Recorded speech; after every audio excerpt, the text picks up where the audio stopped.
Good morning, everybody. Welcome back to the RAS Picks YouTube channel. In this video, we will talk about each division round matchup as we're down to 8 teams, 4 games. We're on the home stretch, guys. NFL season winding down, 7 more games to go. We got 4 really good ones this week. I have thoughts on each of the sides. A lot to get into, a lot to break down. If you're joining this after the stream has already concluded, you can find timestamps down in the timeline as well as in the description. You can jump forward to each of the 4 games. So if you're coming to hear something specific, you can jump forward to that game. You'll get the breakdown. In this video, I'll also do a little bit of a different format. I'll give the quick handicap, about a 60-second high-level thought breakdown for each game. We'll dive in a little bit deeper and, of course, answer any of the questions. If you're joining the stream in live real time, appreciate you coming back for another week of discussion here on the channel. If you have not yet subscribed, down below, the subscribe button is available. You can also hit the notification bell. We had about 40% non-subscribers watching these videos last week. We almost did 10,000. Fell just a little bit short, so it was amazing to see those numbers climb up a little bit further. So if you've not yet subscribed, you haven't hit the like button yet, please do so now. Helps out the channel. We appreciate it very much. We'd love to get everybody subscribed as we get towards the end of the season and we start to look forward to some off-season plans, which are percolating, to say the least. We'll have probably a good update on that next weekend. We'll have some updates on what you can expect for the off-season. It'll be the first time I've personally ever done off-season content. Have a couple plans in the works, and I'll keep everybody updated from that. Let's do a quick check-in with the live chat before we get into the games. Eric says, good morning. You guys rock. Thank you very much. Thanks, Adam, for the metrics and breakdowns. I'm glad that you are enjoying it and you're having some success following the streams as well. You're also saying, mainly the Packers, go Bucks. There we go. While seeing You're Dead, My Son. What a name that is. Adam, doing a great job with all the content. Never heard you speak with Whale before. There we go. Great job on Forward Progress with him and Rob. That was fun. I jumped in during the Chiefs game. Fortunately, it was a loss on the over, but got to catch up with Whale. It's been a while. I text with him every now and then, but it's funny how now everybody's kind of gone their separate directions, but there were a lot of us doing content years past. I was on a show with him about 6 years ago now. He and I did a weekly breakdown with a few other folks for a sports book. So we were doing that content, always back and forth with Rob during the weekly basis. A couple Canadians in the space. He and I follow up with each other pretty frequently as well. So it was good to get on the live stream, follow some games, and watch that total play out in real time despite the result. Greg Pierce says, good morning from snowy Surrey. It certainly is. And also a comment, drivers in White Rock are notoriously bad in the snow. We took the dogs out this morning. To their surprise, about a couple inches of snow. Nothing too serious, but out here in White Rock along the water, it is certainly seems to be a pretty big shock to the system. First time in a while. Nobody out on the path. The whole streets were covered in snow. I don't know. There's no budget to snow removal. I don't quite get it living in Canada, but my first winter out here was the first time seeing snow on the ground. So it looks like everything to a full standstill as well out there right now. Good morning to Jason as well. Thanks for tuning in. Owen Turner from PEI, all the way out on the other coast of Canada. Hopefully get out there to play Crowbush one day. That would be a big treat for me and definitely one top of my list. Hawkeye Hammer, Austin, also coming back and saying good morning as well. Good to see you back too. We're also seeing Connor in the chat. Eric, Nino Nuts, Yoshi, Jay Karma, Insight from Chile, Ontario. David Rosansky, about to 5 feet of snow south of Buffalo. I'll be there this weekend to see it. Looking forward to it. A few of us going down to the Chiefs-Bills game as well, so getting in on the weekend. If you've got any advice for wings, David, I'm coming in. I'm looking to fill up on wings, so let me know where the best place to go is as well. But I'm very much looking forward to some last-minute plans to get out there for Kansas City, Buffalo. That one's going to be a ton of fun to watch. A couple comments here before we get into it. Nathan says, does it not concern you at all if Rass releases a pick and the line doesn't move? So we did release a play this morning on a side. It moved half a point. The fact that it is now into the divisional round of the playoffs, the fact that it moves at all is very surprising to me. And I think that that is quite telling that it does. But I personally, at this point in the regular season, or at this point in the playoffs, who am I say regular season? The fact that anything moves at all is more surprising to me than it actually does move, given how difficult these markets are to bet into, how difficult these markets this time of year are to win in. I think that it's moving a sufficient amount. Last year on the Super Bowl, when we moved the total a point, that was pretty shocking to me as well. So no, it does not concern me, especially this time of the year when these markets are acting the way that they are. Congratulations to Jeremy Wong. Thanks for all your work. Fellow Canadian finished 6th in Westgate. There we go. Never missed a show and helped me a ton. So we have top cashes from the Westgate Super Contest. I know Matt, who won Circa Millions, also watches as well. So good to see folks using the show to get into contest success at a couple of others. Wingnuts from John in Buffalo. Looking forward to that. David, would love to meet up for a quick beer. I'll PM you later with suggestions. Please do. We'll probably be out and about. Connor, we'll talk about the release in a second. All right. So as I said, we'll do a quick breakdown of each game, like a 60-second high-level handicap to give you some thoughts on it. Then we'll go deeper into each game. Please keep the questions coming in throughout the show. We'll get to all of them. We'll take them a little bit slower today, keep it a little bit more relaxed and casual. We'll not go for an hour and 40 minutes. I don't know how that happened last week. I got rolling downhill, and that was it. So we'll keep it nice and loose and casual today as we go through each of these 4 games. First game up is on Saturday, 1:30 p.m. Pacific time, 4:30 p.m. Eastern time. It is the Houston Texans on the road at the Baltimore Ravens. Ravens currently a 9.5-point favorite. Total in this game, 43.5. Ravens minus 9.5 for me. We released 9 on the service. I like this at anything less than 10. I do think Ravens are the side in this game. I look at this specifically just from a high level. Big defensive advantage for the Baltimore Ravens in this game against the Houston Texans offense. I think price-wise, this was quite surprising to me. There was a big debate on Sunday night when I posted what I thought we would see for the lines between a few folks that I really respect on what this number should be, where it should be. The consensus really was that this should be on the other side of 10. The fact that it opened south of 10 was surprising to me. I think that the number is too low. I think you're getting a Houston Texans offense that's stepping up in class in a big way. And on the other side, you're getting a Texans defense that hasn't played a mobile quarterback since Baltimore back in week 1 and is going to have a tough time in this spot, as Baltimore should have a lot of success running the ball. And if we get the wind in the game as it is currently forecasted, that's going to hurt the Houston Texans offense much more than it is going to hurt the Baltimore Ravens offense. I think that plays well into the Ravens game as a whole.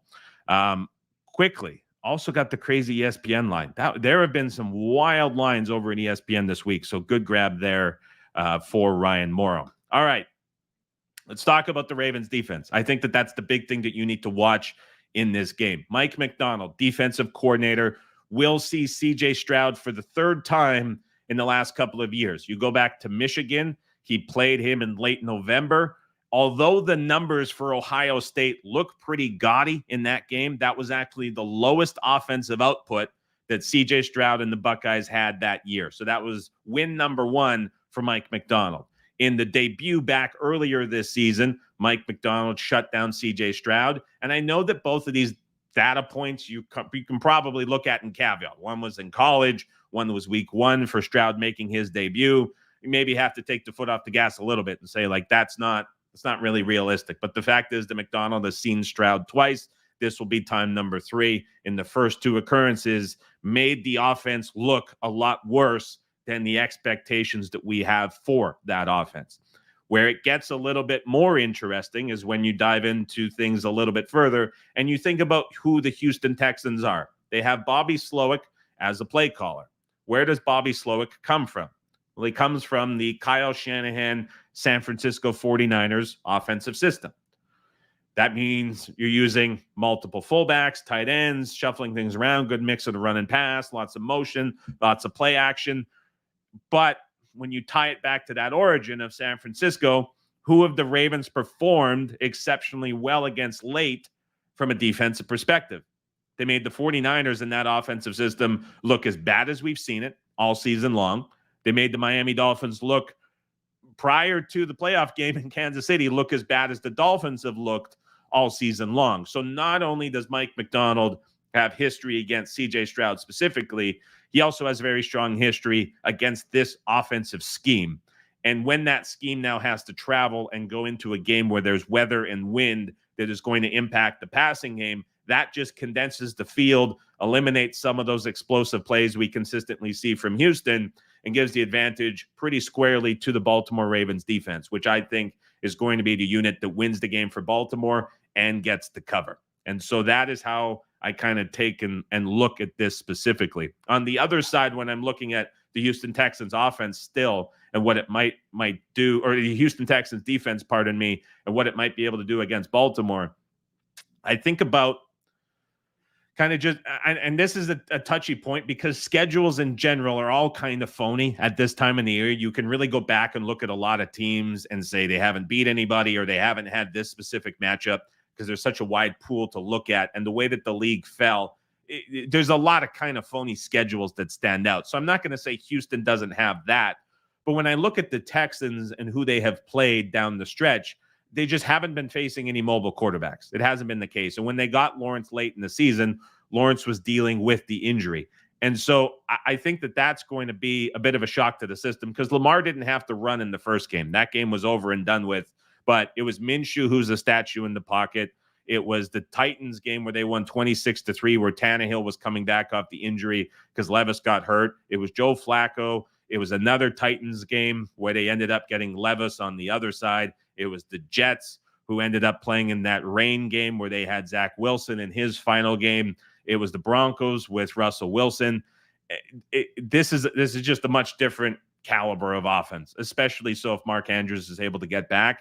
And as good as some of the Texans' numbers against the run look, I think that that's going to be pretty problematic for them to defend in this game. So I see big matchup advantages for Baltimore on both sides of the football. And I think in this matchup specifically, just with how much hype CJ Stroud and the Texans are getting out of that game against Cleveland, to me, the adjustment in the line has been much more in favor of Houston, while there's this sentiment that Baltimore, because they have the extra week of rest, are going to come into this game and be a little bit flat. And my rebuttal to that concern that Paul Enzo brings up, Ravens 2 week rest or 2 weeks rest will equate to rust. Everybody's pointing back to 2019 against the Titans.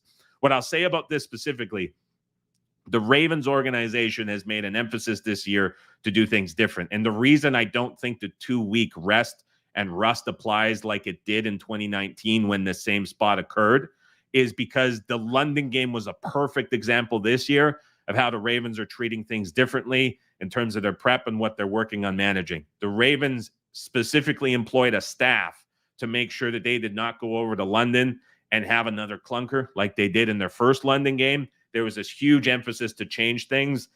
That same emphasis is being shared this week to avoid that. It's not sneaking up on them. It's not catching them. They're aware of it. And this is a team that's shown that they're able to change in those situations to make things different. So for me, in this game, Ravens -9.5. I think that's a good side and a good bet in this one. Let's check in on some of the questions in this too. We're seeing Cleveland defense much weaker than Ball. Oh, okay. You can pigeonhole this, right? And we talked about the home road splits last week and how noisy the Cleveland defense is. But this Baltimore Ravens defense has been essentially neck and neck with Cleveland the majority of the season. We just haven't seen the massive variance in where they're playing, but now they're getting at home with wind assist. And you're getting arguably one of the best defensive coordinators in this with history against them. So I wouldn't say because Houston blew out Cleveland last week, then now all of a sudden you're downgrading the Baltimore Ravens defense. I don't agree with that as well. Your dad, my son, says worry Lamar reverts back to his playoff self. Not overly, just because I believe that the Ravens are treating this differently like they have the majority of the season in certain spots. There's just been an emphasis to do it differently. Jeff Zrebiek's been writing a lot about that as well in his columns. To me, this is a different spot.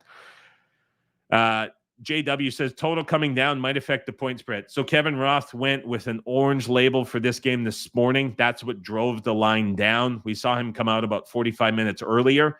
He also tweeted out that bettors have been tweeting at him more than usual, and he's been sharing some of the reports behind the scenes. So now there's a bit of an interesting weather saga within the betting market late. But all of these weather spots are getting bet so early in the week now that it's hard to say. We've seen it come down quite a bit. For how the wind is, I think you're probably looking at a floor. Like, let's say this wind holds and sustains. You're looking at a floor in this one that probably 41.5. It's not severe enough to where I think we see it 38, 39. And so from 43.5 to 41 probably isn't going to crash the point spread like it would if it went into the mid-high 30s. What I will say about this is there's been another pro bettor in the space who also releases games that has loved Houston for a long time. And really quickly at Heritage, I think Ace went to 10 as well. There were a couple of PPHs that went to 10 after we released it. Those 10s did not last. And again, I'm not expecting after we released this that this was going to push through and go to a crazy number. But I do think that at some point he is going to come back and play Houston. Maybe the adjustment in this number slows him down. I don't know if it will. There might be incentive to go against us as well. It's the playoffs. There's 7 games left. I mean, you're not going to have a massive stance that's off market in this, that where you're going to have a phenomenal bet. That's just not reality. And anybody who's saying different is not necessarily saying the truth. And so I could see an opposing opinion coming back the other way on Houston impacting the point spread more than I could see the weather just bringing this way down, is how I would answer that question. JW says 9 sacks total last game. Texans 1 of 4 in the red zone. I don't know if I want to look back and use that as like a hard data point to say one way or the other how this game might go. I think the familiarity of the scheme matters. But in terms of results specifically, that was Stroud making his debut in week 1. This was a loaded Ravens team that was still fully healthy on offense.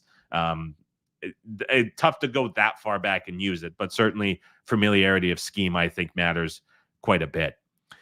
Nathan, any concern that the Ravens might get tight under pressure? I don't have this same concern. Much different coaching staff, much different caliber of play caller, especially on the defensive side. I'm not overly concerned about that in this as well.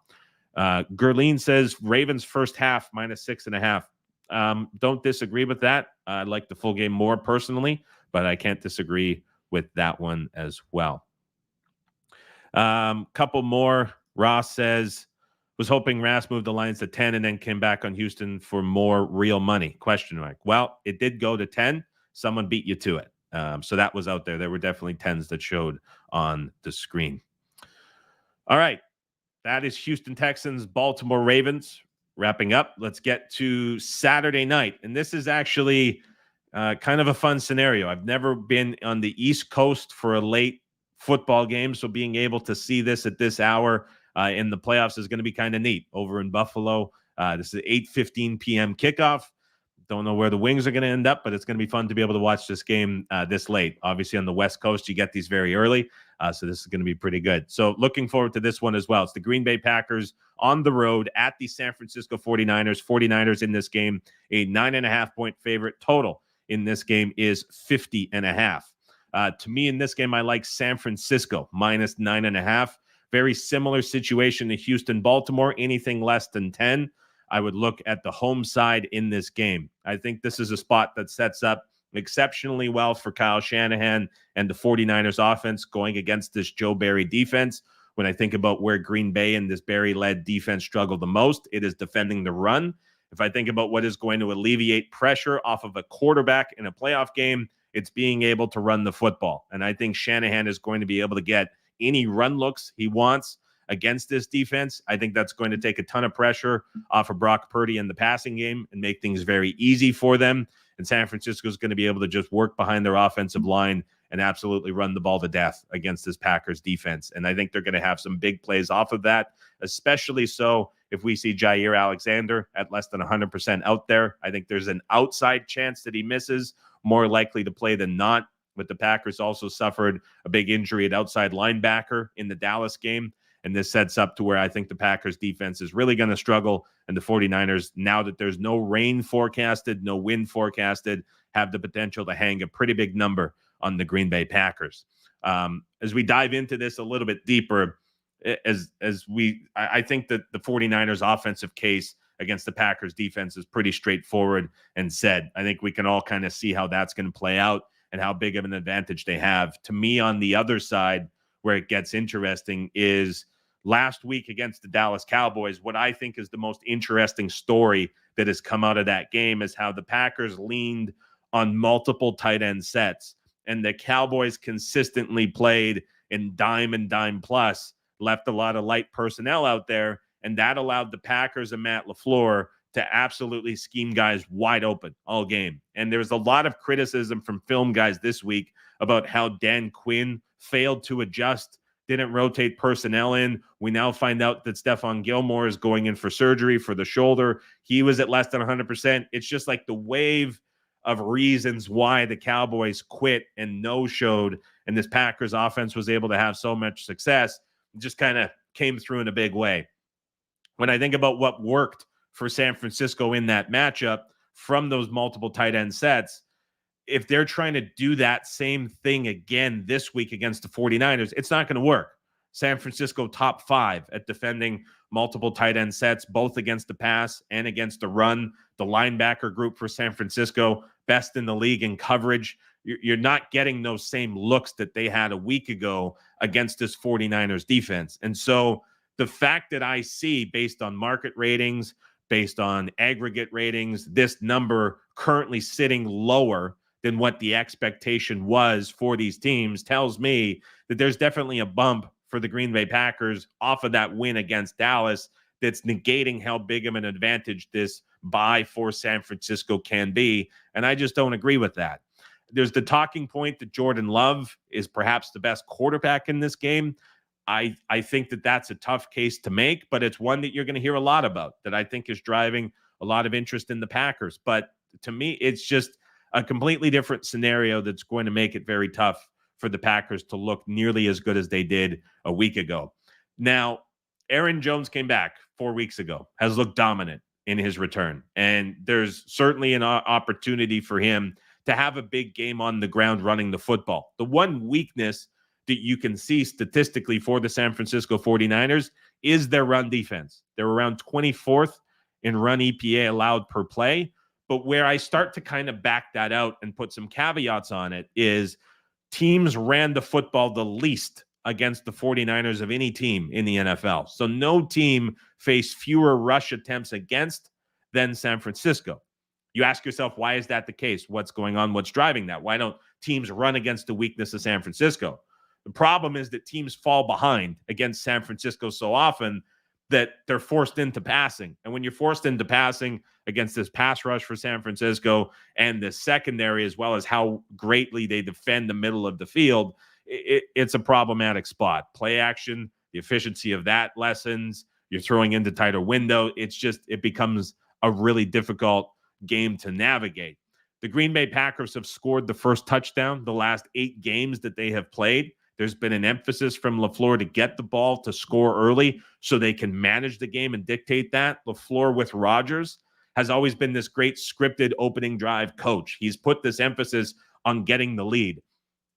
We'll see if they get it this game. If the Packers fall behind this game, Jordan Love playing catch up against this Niners defense is going to be a disaster.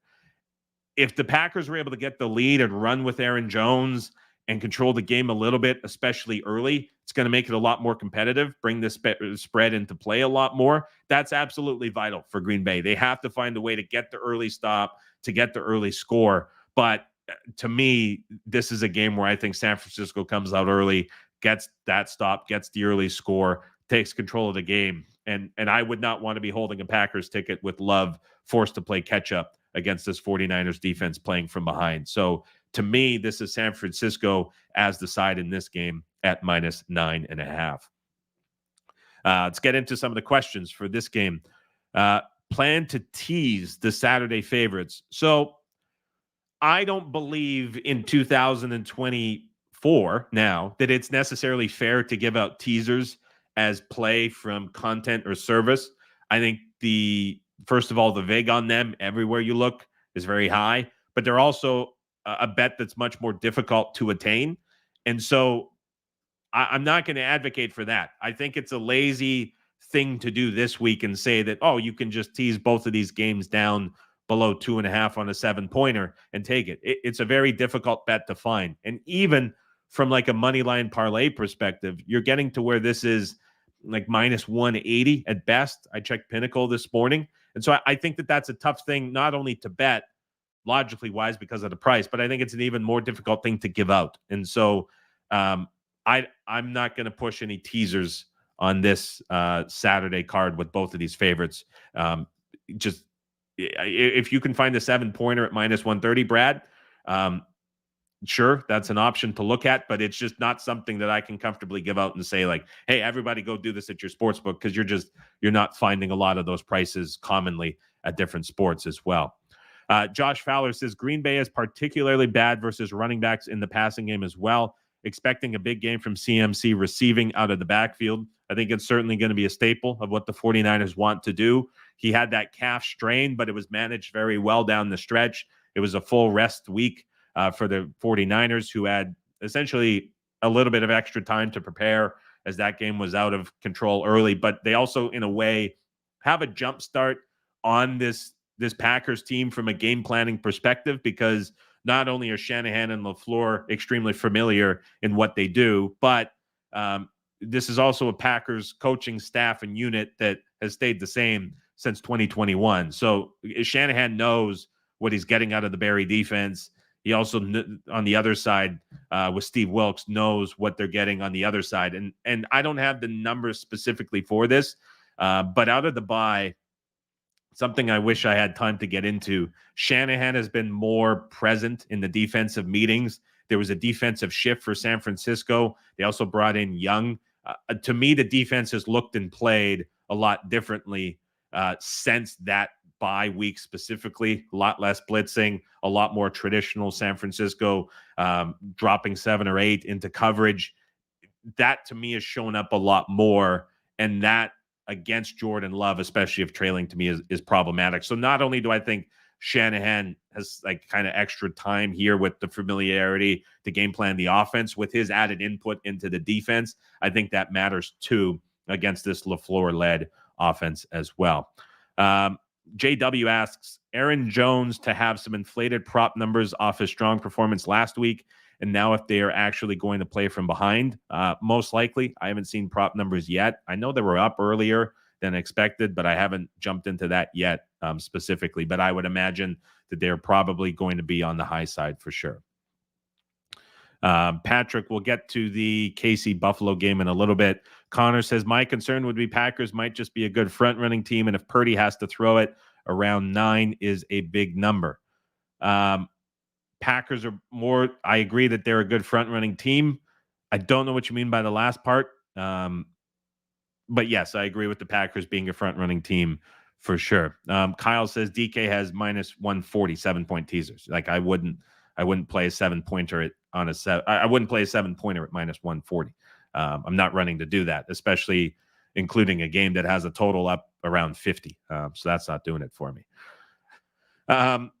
Dealey23, what about Packers to score first? Might take the ball and Niners will defer. It's been an emphasis for LaFleur the last 2 months. And so keep an eye on that for sure. JW says, if San Francisco wins the toss, do they give Green Bay the ball first like they want, or do they take it? Could play more into some first quarter props. I don't know what San Francisco is going to do, but I think that that's a very real angle in terms of how important it is going to be for Green Bay to get the lead. Also, the tendencies that they have shown in the last 2 months. So I completely agree with that it's going to be something that you can look at. I don't know what is going to be an impact or what like the decision is going to be swayed as for either team in that game. Couple more questions on this one. Bob says, sounds like Niners team total over. Interesting look. That is, let me see what that is right now. That is 29.5. Big number on the team total. It's so tough this time of year, Bob, honestly, to find much on any of these games. It's a tough time to be betting, to put it lightly. Nathan says, if there's bad weather in this game, plus 10, not more valuable, as there will be more variance and potentially less points. Kevin Roth has this as a green, so it doesn't look like any weather impact whatsoever in this game. There's chance of scattered showers around the game, but at this point, it was labeled as too hard to predict. And so weather looks like it is deemed a non-factor in this game. Gerard says, have to run out for work. There we go. Can you discuss some of the coach firings at the end of the video? touch on Pete Carroll, please, and I can listen when I replay this later on. Thank you. Let's try squeeze that in. Again, part of the off-season content, lots to come. We'll see if we can squeeze that in, Gerard, and I'll give you a comment on that one as well. Connor says the 9 is a big number to cover. I think 9 honestly might be just a touch short in this game as well. One last one. Patrick Rene, hopefully I'm saying that right. Devil's advocate. Dallas game confirmed what was not 100% clear. LaFleur is a top coach without Rodgers, and Love is a very good QB at least. Most balanced offense in the league. I disagree with most balance. I agree that Love is a very good quarterback, and I agree that LaFleur is a good coach. But I think a lot of that is probably well known in this current price, especially from where a lot of aggregate market ratings would have had this on the other side of 10. I think you're seeing a bit of a bump for the Packers off of that win, which is kind of encompassing for all of that too. Nathan, would you not worry that the back door is always open?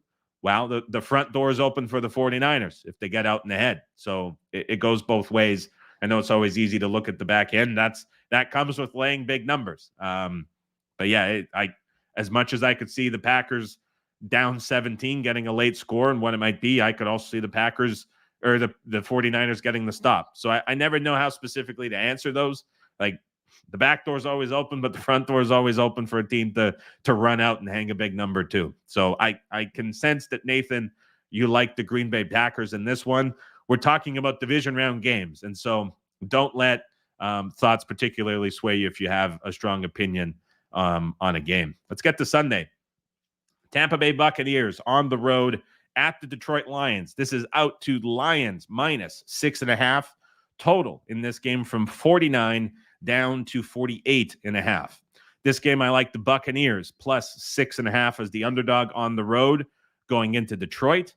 And the simple handicap for this, as we keep these to kind of 30 to 60 second breakdowns, Todd Bowles is going to go out doing what Todd Bowles does, and that is bringing the blitz as much as possible. That is being very aggressive with the defense, and that is something that matches up relatively well against Jared Goff and where he struggles. The Tampa Bay defense has got a lot healthier down the stretch. It's now the healthiest that we have seen them.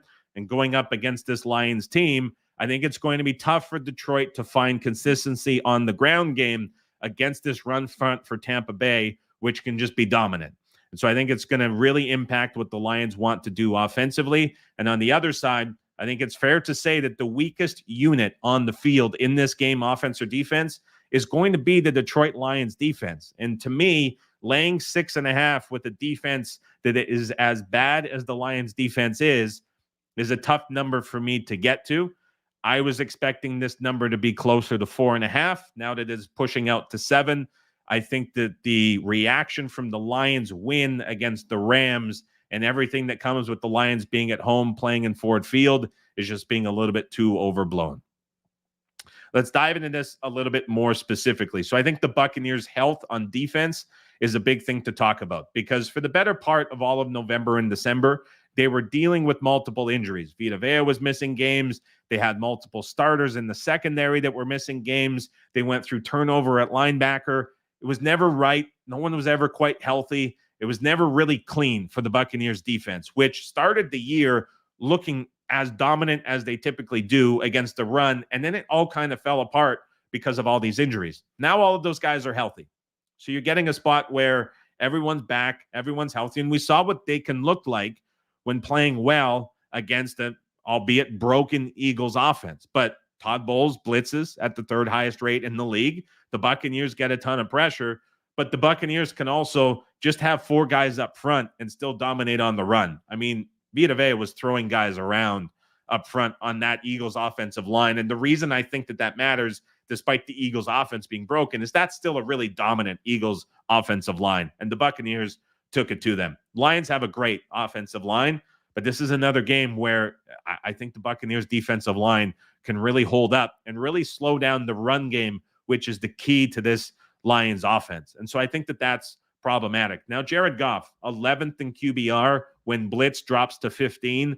The drop off against the blitz and pressure for Goff this year is not as drastic as it has been in years past, it's still notable. Still stands out. You're still seeing the drop. He's still worse. All quarterbacks are. Goff still drops off in that scenario. And so if the Buccaneers are able to get natural pressure and then manufacture it and get home on a couple of key blitzes, we're going to see Goff perform at his kind of historic rate, where it's been a notable drop-off when he's facing that pressure in the blitz. And I think that that's going to be a key for Todd Bowles. Offensively for the Buccaneers, I was blown away, surprised, and quite frankly happy that Dave Canales did what I thought was the most surprising thing of Wild Card Weekend that stood out.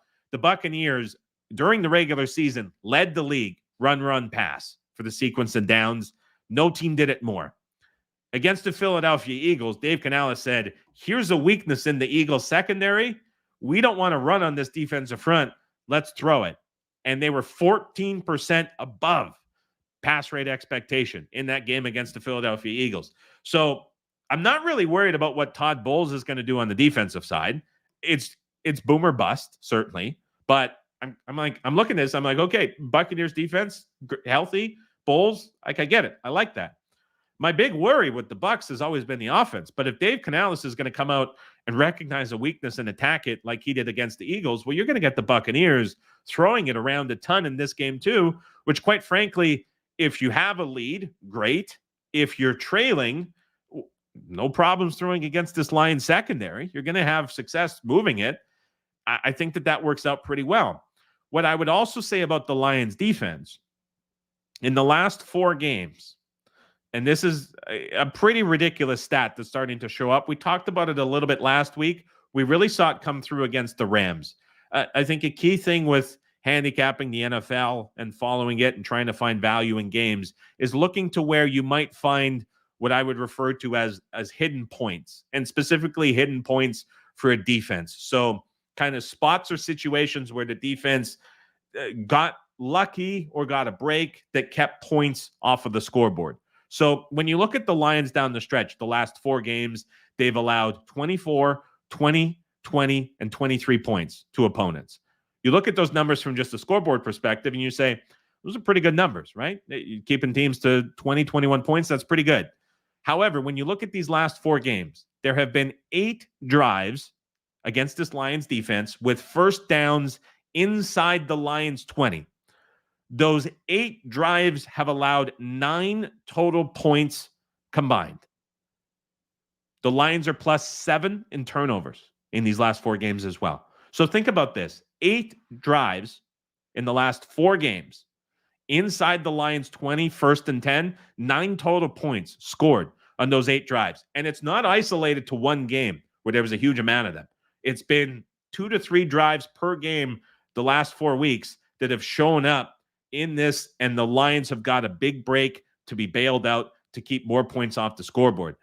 We're talking one play different in each of these games from the Lions allowing 30-plus points in 4 consecutive games down the stretch, and very likely not getting away from the Rams with a win. And so I think that this Lions defense, as bad as it is, may actually be a little bit inflated still because they're catching so many of these breaks down the stretch the last few weeks that are really making them look better than they actually are. And so there's a question from Eric as we get started on the question side. Can we count on Baker Mayfield to show up? Nick Mullins showed up against this Lions defense twice. Where do you rank Mayfield compared to Mullins? I think Mayfield proved that he can show up. It's obviously a concern when you're looking at Baker Mayfield and you're backing him in a playoff game. It's never an easy feeling. But this is just a really, really bad Lions defense. So I like the Buccaneers here with the points in this one, getting 6.5. Let's look at some of the questions in this game. Connor says, trending to 7. It's insane. Lions are deadly popular. Everyone wants to back on the Lions in a big way. With Tampa peaking in Detroit, do you have any confidence in Tampa? So I'm guessing you mean peak as in pricing point. Yes, I never like betting on teams when they're at their peak. The Buccaneers are at their peak. Lions are also at their peak too. That would kind of be the difference for me in this one. You're getting both teams kind of priced to the full extent, and you're seeing the bump here definitely for the Lions in this game too. So that certainly stands up here. Arthur brings up some stats: 9-0 straight up and 8-1 against the spread when starting offensive line playing this year. I wonder what the trend would be for the Buccaneers when they're starting defensive line plays on the other side. I don't have the numbers for that, but that would probably be a pretty clear counter trend to that too. David says, do you think that this will get to 7? If it does, I think it'll be like the Ravens, which we just pushed to 10. It won't last long. Agree with Nathan on that one. A couple more questions on this game. Josh says, Tampa Bay should be able to stifle the Lions' run game. Not sure if I'd lay 6.5 with Golf. How in the world did you spell Goff like that, Josh? What are we doing here? Passing versus that Bulls blitz attack. I agree with you in that one for sure. I agree with you in that one for sure. Fitty says, if the Bucs showed what they want to do going heavy blitz, how did the Lions not scheme for that? Todd Bowles has done this for 8 years every single week, and teams still can't scheme for it. Every single offense knows exactly what Todd Bowles is going to do every single week in every single game. It's just Jalen Hurts' average time to pressure was like 2 seconds, and that's a great Eagles offensive line. You can't scheme around pressure that gets to you in 2 seconds or less. You can't do it, especially with these the physicality of this Bucs defensive line. So, Todd Bowles has not changed. I remember him well as the coach of the Jets. He has not changed his entire life in the league. You know exactly what you're getting, and they just throw it at you, and you can't do a whole lot. So that's sure. Eric says, you called it. I remember you saying they need to do more passing on first and second down. It's not even me saying it. It's like the most commonly known fact in terms of offensive play calling. Pass on first down, that's how you get a lot of success. When you're throwing when the defense is expecting you to run, and when you're running when they expect you to throw. Use play action, use motion, throw on early downs. That's how you have success. You do not have success by going run, pass. That's what Canales did and the trap he got in. And it's amazing what happens when you switch, especially when you have receivers like that as well out there too. Ricky says, happy snow day. There we go. Happy snow day to you as well. Looks like everywhere is basically shut down. So Buccaneers with the points for me in this one. Couple more.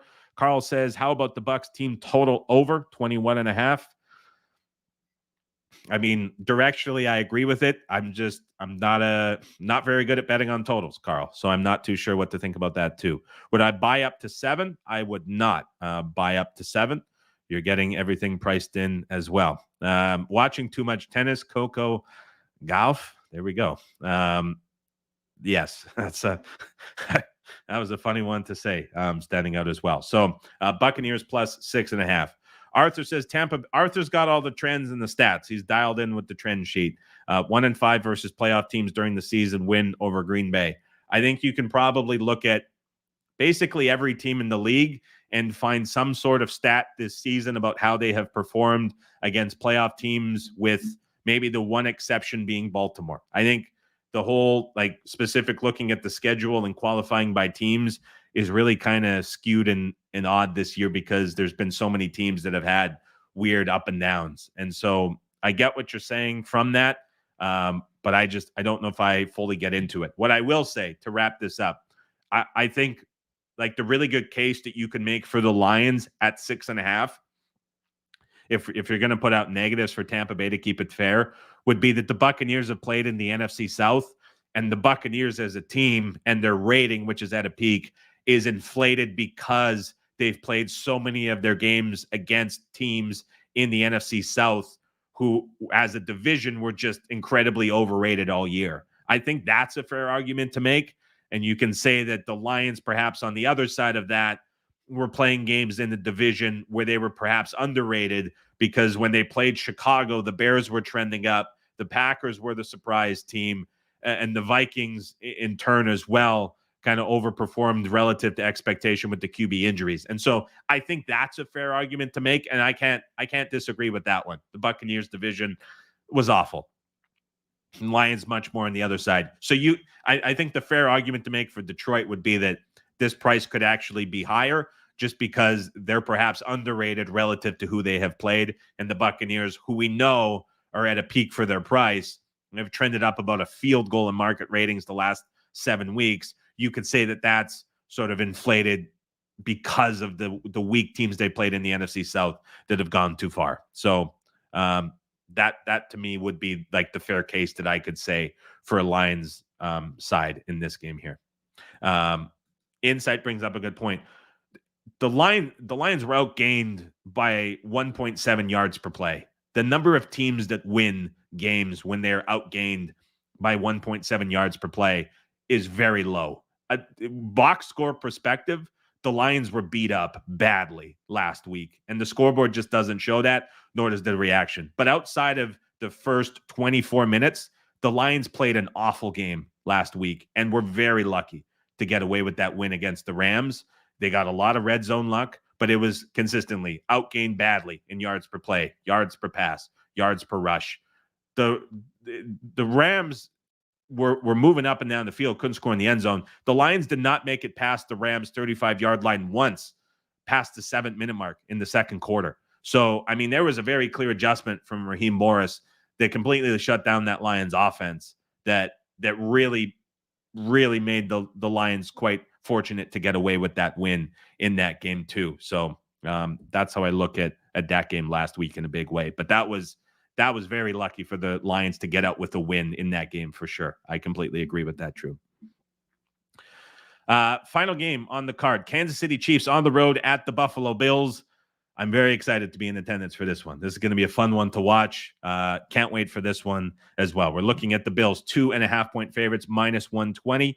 Total in this game is 45. I like the Chiefs plus 2.5 at even money in this game. I will put a big caveat on this one in saying that this number, it's not going to move far, but is going to be dictated by injuries the next couple of days from the Buffalo Bills defensive side. And we're looking at 7 potential key injuries for Buffalo that you have to watch in this game. It is really hard to decipher, given the jumbled practice week, who is healthy, who is not. Let's get into that in a second, but I'll give kind of the quick 30-second handicap here on Kansas City. Last week, I saw 2 things. It was 27 seconds per play for Kansas City. It was one of their quickest marks of the season. Going into the Cincinnati game, there was an emphasis for the team to change their offense. They wanted to get out of the huddle quickly. They wanted to get to the line quickly, specifically around 15 seconds left on the play clock. They wanted to get Mahomes moving out of the pocket more, and they wanted to simplify their play calling. We saw against Cincinnati, they had a fantastic offensive game with all of the starters in. They sat everybody in the last week of the season. So we have 2 kind of data points for the Kansas City Chiefs offense since they made the offensive change prior to the Cincinnati game. The other data point would be the Miami game. The Miami Dolphins game, despite these horrible conditions that nobody can move the football in, that I got a slew of comments that, oh, these are automatic unders. You can never bet on teams in these conditions. You're an idiot. How did you bet this game? You can never do that. Easiest under in my life. Despite all of those wave of comments and how brutal it was, the Kansas City Chiefs had their best offensive output in more than 3 months in that game in those frigid conditions against the Dolphins defense. They put up more than 400 yards of offense. And again, what stood out most to me, 27 seconds per play, despite having a commanding lead late. And so that actually probably slowed down the time per play a little bit. But what I also saw, Pacheco, Kelsey, Rice. Kansas City went to the guys that they trust most. And so I fully believe that those offensive changes that they wanted to make in Cincinnati happened, were accepted, and we're going to see that again in this game against the Buffalo Bills. And I think that matters a lot because you can't question the Chiefs defense at this point for how well it's playing. The big question was the offense. And if you're getting that switch that is fixed, I think that that's an offense that you can be pretty comfortable betting on, especially so if you have these Bills defensive injuries. So let's talk about the Bills defensive injuries, go a little bit deeper on this game. Kansas City plus 2.5, the side that I'd be looking at in this one. So as it stands right now, Dotson, massive loss, leading tackler, leading turnover generator at the linebacker position. Bernard. If the injury looked brutal. Now, there's speculation that it's not as bad as it was labeled for Bernard. I don't know. My guess would be right now as it stands, based on things that I've read from You get your Twitter doctors, you get the team reporters. Graham has been great writing for The Athletic covering this. You get the Banged Up Bills Twitter account. It seems like Bernard is going to miss. That's going to be a massive loss for Buffalo. Don't know what you're getting from Dotson. Don't know what you're getting from Spector. Spector took a knee in the back and he was having spasms. Seems like something that could potentially be resolved even on the short week. And so I think the Bills are going to be playing this without their leading tackler and leading turnover generator in the middle of the field. I think you're probably looking at the backup Spector coming back. The secondary is where it's going to matter a ton. Johnson is in the concussion protocol. It would be his second concussion this season. There is a history of him returning very quickly from concussions. The concussion protocol in the playoffs is a suggestion more than it is a reality or an enforced rule. Teams can kind of do whatever they want in terms of how they choose to handle discussions or concussions, and there's never going to be a discussion about that. You just kind of get away with it. So if there's a chance that Johnson can play, he's going to be out there. When it comes to Rasul Douglas, a massive name to watch injury-wise, he said personally he was able to go last week. The team said something completely different, and obviously he did not practice, and he was not out there. There was a fake Instagram account that pretended to be him yesterday that said that he was going to be back and playing in this game, to which there were no actually confirmations that he was going to be in this game. I think there's a decent chance that he is out there based on his personal comments from a week ago, which would be enormous.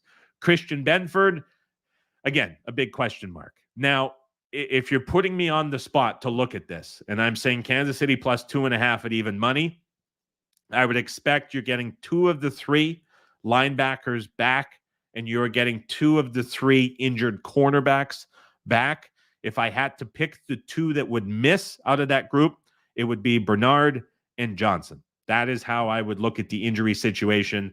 Based on what I know at 9:53 a.m. on a Wednesday, that will be something that has a big impact on this line. If you get extra guys missing from this group, I don't think this number will go to 3. If you get extra guys up, I think this number could go to 3, even money, and sit right around the key of 3. I don't think we're going too far either way from this number based on where it currently is. I don't know if there's going to be an opinion strong enough that comes into this game that pushes it one way or another based on different pros and people that I have talked to, what they think on this game specifically. And so that is how I would look at it. Now, just carrying on a little bit more of the handicap into this, I thought that the Bills specifically last week offensively were in a, I don't want to call it clunky.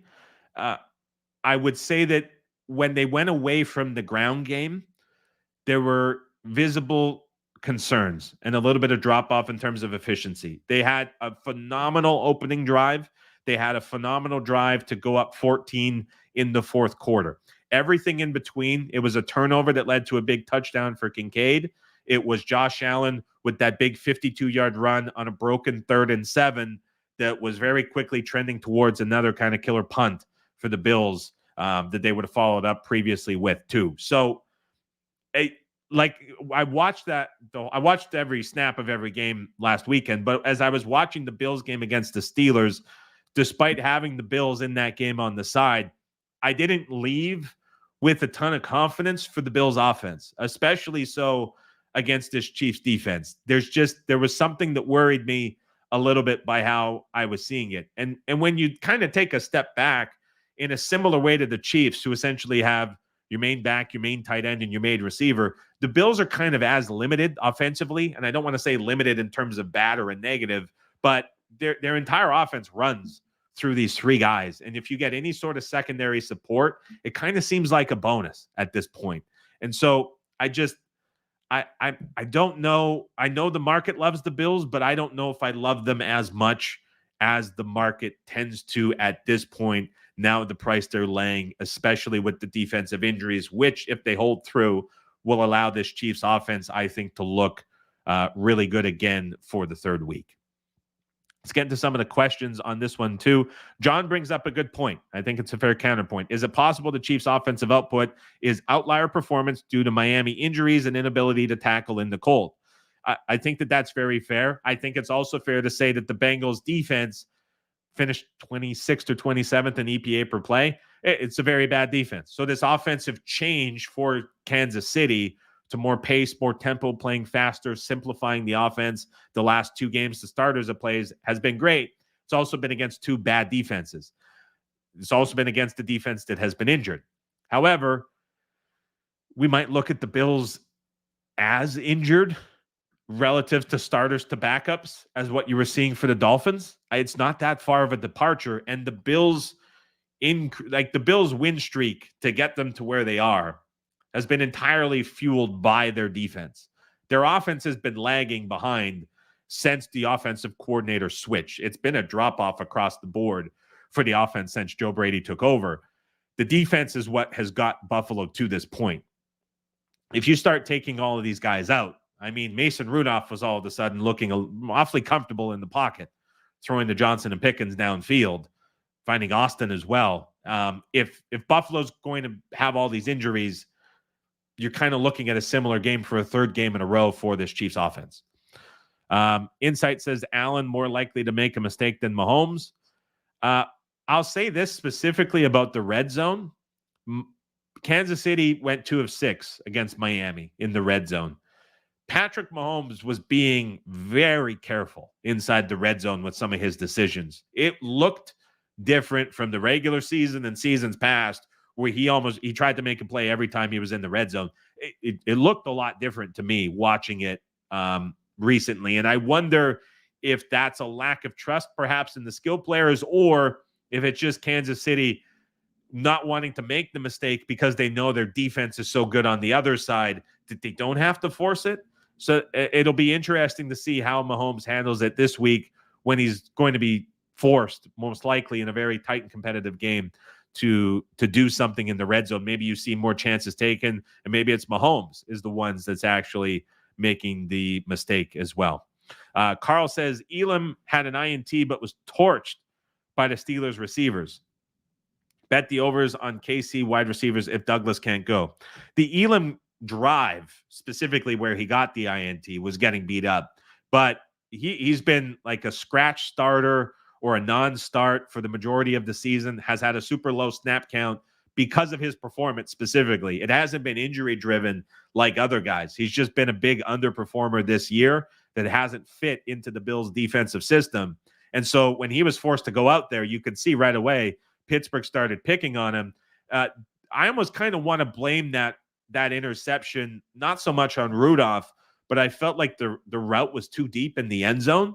And I think it was Pickens on the top left of the TV, if I'm not mistaken, rather than it was Johnson. I thought that was a really bad route that kind of bailed Elam out. But yeah, you're not wrong. If Elam has to go out there, they're definitely going to try pick on him best that they can. But it's really going to be something, I think, over the middle of the field where Kansas City tries to push a little bit further too. Doctor, don't pass one. That's a name. Bill's not sharp right now. Cheese not likely resist. Allen versus Mahomes. Who plays better? What a comment that is. I have no idea what you're trying to say in that one. We'll move on to next questions here. Connor, Bill's offense looks like it's in week 6 or 7. Feels like they're just not all the way there. Again, I don't want to say it's clunky, but it's very explosive, big play dependent. I don't know. There's something not right.